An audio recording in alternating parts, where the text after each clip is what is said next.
May of 2023, my mom was suffering from late-stage cancer and staying in a rehab nursing facility while we tried to figure out what the next steps in her care plan were. We had a lot of very difficult choices to make when one more got added.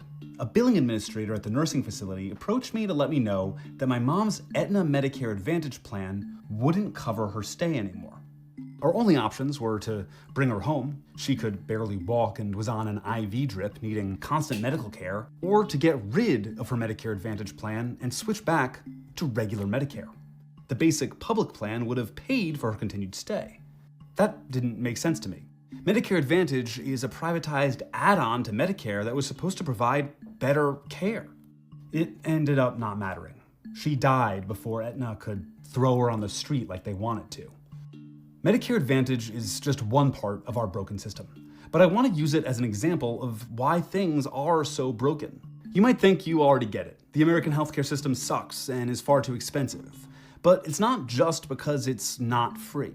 We're going to look at where all this money is actually going. How a surprisingly influential vinyl record drop from an unexpected artist helped get us here, and who we're now depending on to fix all of this. When you get old enough, 65, you're eligible for Medicare. Medicare has 4 parts, A, B, C, and D. All 4 parts make up about 10% of the federal budget. Medicare Part A is completely free. It's what you paid for in taxes for working all those years. It covers hospital visits. Medicare Part B is an optional add-on. It costs around $175 a month. It covers preventative care and necessary procedures. A and B are fully administered by the government, and the vast majority of their budget, that's taxpayer money and that monthly payment for Part B, are spent on actual care, 98.6%. The other 1.4% goes towards paying for the people who literally work for Medicare, processing paperwork and whatnot. Then there's Part C.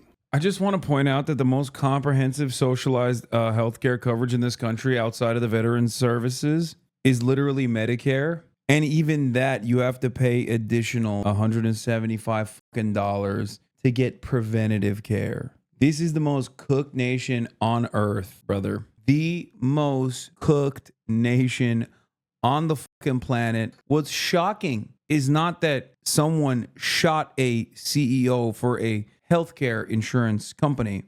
What's shocking is that it hadn't happened before. Okay? We are so fucking cucked and so fucking cooked. Oh my Lord. Medicare Part C is also called Medicare Advantage. It's an alternative to traditional Medicare that replaces Part A and B with one plan. Medicare Advantage is not administered by the government. It's administered by everyone's favorite entity, private insurance companies, who get paid by the federal government and a monthly fee from the elderly person being insured. Medicare Advantage is heavily advertised, using all of the elderly's favorite celebrities. Hi, William Shatner here with an important message about your Medicare benefits. The ads use Medicare branding to convince seniors these plans are more connected to real Medicare than they are. Images of healthy, active seniors, and promises of lower out-of-pocket payments and more coverage. They don't include important information like plan quality ratings or the other hard facts about coverage. They even go further and offer gift cards and other financial incentives to sign up, like a timeshare or something, which the elderly also love. Since my mom's gone, I have to help with a lot of my dad's healthcare. I've noticed that when I go to refill his prescriptions at CVS, which owns Aetna, the insurer, they have a little quiz, like an evil BuzzFeed, where you can determine what Medicare plan is right for you. And it seems like no matter what I input, it always gives me an Aetna Medicare Advantage plan. That's the same one my mom had when she was denied comfort and dignity in her final days. Care which, again, the basic Part A or Part B would have provided for her. And they want everyone on this plan. Imagine Medicare Advantage for all, where any hope of a more equitable plan is scrapped to funnel more money to the insurers. It's not just my family, obviously. Since the advent of Medicare Advantage as we know it today in 1986, the amount the United States spends on healthcare has more than quadrupled. Medicare Advantage and much of our modern healthcare problems exist because of not one, but 2 versions of Ronald Reagan. In the late 1950s, a fully government-funded healthcare plan for the elderly was actually a possibility. Congress saw 2 bills that put forth plans for national insurance programs for everyone receiving Social Security, the elderly, in exchange for a small increase to Social Security payments.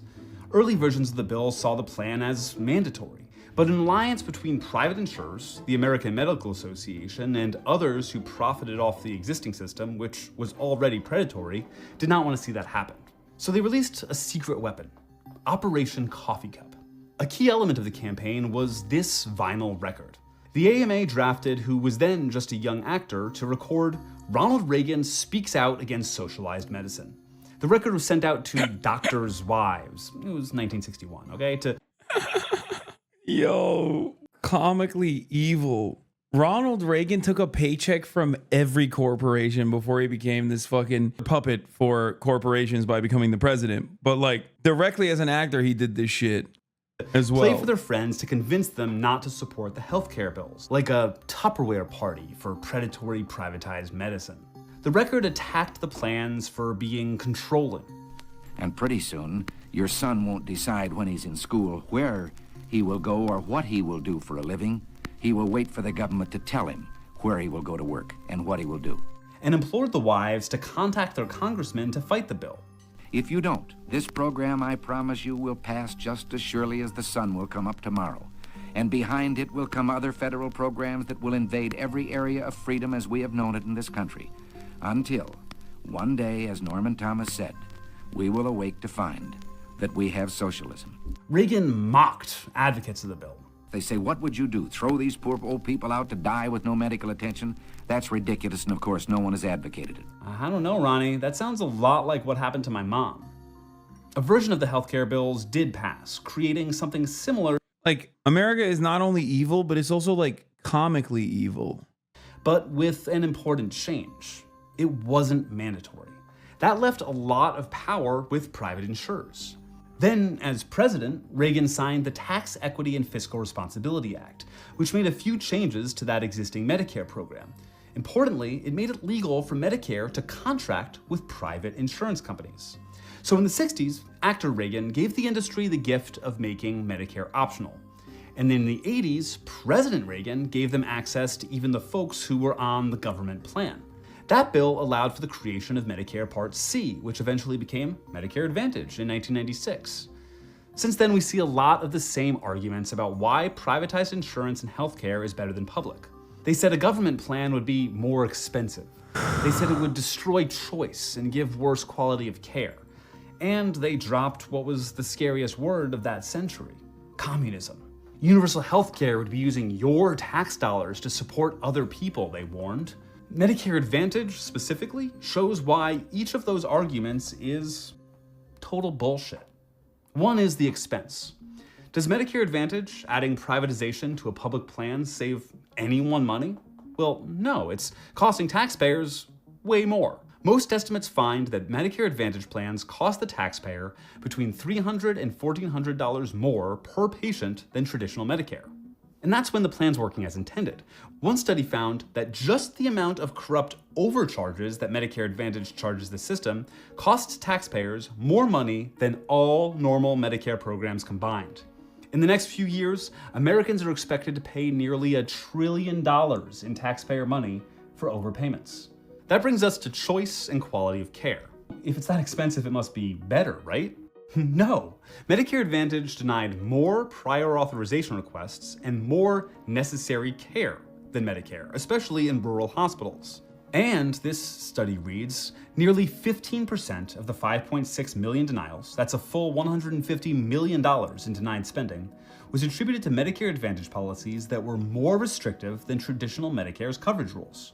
Medicare Advantage provided demonstrably less care than normal Medicare. That's exactly what I saw with my mom. She needed a place to stay with medical assistance while we planned for her cancer care. Aetna Medicare Advantage said no, whereas normal Medicare would have said yes. And they're also more restrictive in where you get your care. Medicare Advantage plans often have a much smaller network of in-network doctors than regular. And the government control thing? Well, guess which health system in the United States has the best customer satisfaction?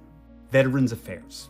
Vets are very satisfied with their VA healthcare, and that's a totally government-run program. They deserve great care, but it's proof that even in America, government care can work. And then there's the whole communism thing. The critics ask, why should my tax dollars go to support someone else? Well, with Medicare Advantage, they are supporting someone else. Remember that stat from earlier, that the actual administration of Medicare is only 1.4% of the cost? For Medicare Advantage, it's 10 times that, 15%. And that's in large part due to executive salaries and profit margins. Because this is a for-profit business that needs to make a profit. Sure, government programs can see corruption or incompetence, but if everything works as it's meant to, their purpose is to serve you. The purpose of private insurers is to profit off of you. That can come at the cost of providing you less care or overcharging you, either through premiums or tax dollars. Medicare Advantage isn't the only problem in our healthcare system, obviously, but the many failures of the program are emblematic of what a privatized system looks like compared to a public one. Yeah, the more I see tax dollars going to Medicare, the more I realize it could be going to Israel instead. So I think we should just cut it, honestly. Costs aren't rising because of any technological or other miracle advances that are saving lives. Between 1999 and 2021, the average cost of a hospital stay in America increased 161.7%, far outpacing inflation, without any significant increase in life expectancy. And that's for all the same reasons Medicare Advantage is broken. For-profit companies have devised ways to skim more and more money off of the ill and the taxpayer. We have a new administration coming in, led by a man who is supposedly the master of negotiation. But as of now, regular Medicare can't negotiate with healthcare providers, while the for-profit version can. If President Trump really wants to help Americans and has the power of the art of the deal, shouldn't he be getting us deals where we, the people, pay less for our healthcare, both as patient and as taxpayer? And then there's Elon Musk's new Department of Government Efficiency that promises to cut trillions of dollars in government spending. Senator Rick Scott is one of the Congress members who's sitting on a new Senate caucus that's going to be advising DOGE, sorry, I can't say that with a straight face, on where to make trims. What sort of cuts would someone like Scott, whose company had to pay a $1.7 billion fine for defrauding Medicare and Medicaid, possibly recommend? And wouldn't the best way to save taxpayer money be to cut out the corporate profiteers transferring your money to their pockets? Contractor profits are the tax that we spend the most on and get the least out of. Replacing Medicare Advantage with a fully nationalized program for everyone, not just the elderly who opt in, would help with all of this. It would take negotiating power away from the healthcare companies, as they'd only have one customer, and it would cut out the opportunities for corporate profit to siphon money away from taxpayers and people who need healthcare. But so far, it's not looking good. President Trump's pick for running Medicare, Dr. Mehmet Oz, has long been a proponent of Medicare Advantage for all, taking the popular language of real healthcare access advocates and using it to push for a fully for-profit system, with all of those problems I outlined above, enriching greedy insurers at the cost of everyone else. Oh my God, we're gonna get Medicare for all, but for profit. Oh my God. Oh my God, Americans are so stupid. We're such a stupid country. We're so fucking cooked. My mom wouldn't have survived even if Medicare Advantage were better. She was far too sick when she first went to the hospital. I don't blame her death on their greed. But seeing how easily they denied her care on the supposedly better plan when the normal government plan would have taken care of her made me very angry. And that's a rage that the incoming administration needs to take straight to the insurers, to the healthcare providers, and to all of the profiteers if they aim to keep the promises they made to all of us. So cooked. La la la la, no DMCA. La la la la, no DMCA. La la la la, no DMCA. No DMCA. No DMCA. La la la la, no DMCA.